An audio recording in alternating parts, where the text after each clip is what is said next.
Salah satu produsen kopi di Indonesia adalah Kabupaten Banyuwangi yang memiliki luas areal tanaman perkebunan kopi seluas 9.840 ha.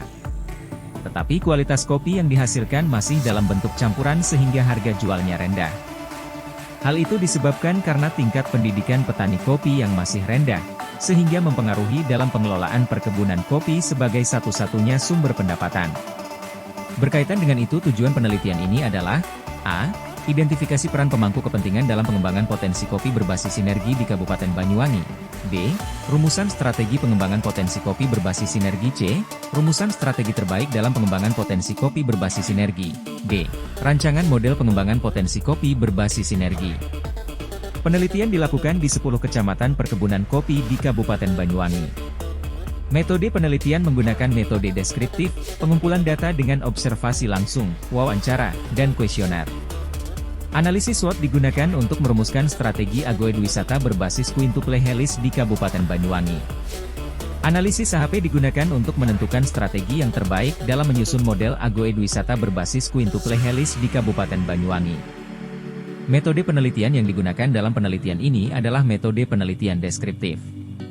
Metode penelitian deskriptif ini bertujuan untuk mendeskripsikan, menggambarkan secara sistematis, faktual dan akurat mengenai fakta dan sifat populasi pada daerah tertentu.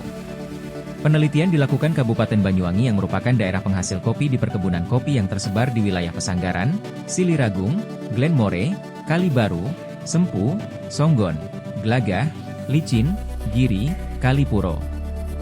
Data yang dibutuhkan dalam penelitian meliputi data primer dan sekunder. Data sekunder merupakan data yang diperoleh dari pihak lain yang bersifat informatif yang berkaitan dengan agroedwisata kopi baik dari studi literatur maupun instansi terkait. Data primer merupakan data yang diperoleh dari sumber langsung, baik melalui observasi langsung ke perkebunan kopi, kuesioner, wawancara, dan forum group discussion, FGD. Metode analisis data, hasil yang diharapkan, dan indikator capaian yang ditargetkan. Tahapan ini dilakukan dengan analisis SWOT digunakan untuk mengidentifikasi berbagai faktor secara sistematis untuk memformulasikan strategi dan analisis AHP. Analisa AHP digunakan sebagai pembuat keputusan dengan menggunakan model matematis, yang membantu dalam menentukan prioritas dari beberapa kriteria dengan melakukan analisis perbandingan berpasangan dari masing-masing kriteria untuk menentukan strategi yang terbaik untuk menyusun model agroedwisata berbasis quintuple helix di Kabupaten Banyuwangi. Pada tahap pengolahan data dan analisis hasil, penelitian ini melakukan analisis dalam mendeskripsikan temuan dari data yang dikumpulkan untuk mendapatkan pemahaman yang lebih baik tentang studi kasus. Triangulasi digunakan untuk memvalidasi data. Proses triangulasi juga dilakukan melalui pengumpulan data yang dilakukan melalui pengamatan langsung, observation, dengan merekam lahan petani kopi, proses pengupasan dan pengeringan kopi, proses pengolahan kopi, dan budaya lokal yang ada di sekitar lahan kopi. Berdasarkan data observasi dan wawancara yang dibaca dan ditafsirkan beberapa kali, materi dianalisis dengan menggunakan dengan IPA. Secara epistemologis, analisis fenomenologis interpretatif, IPA, didasarkan pada ungkapan responden yang berkaitan dengan pengalaman dan pemahaman mereka dalam konteks tertentu dan dibuat untuk profil lahan kopi rakyat.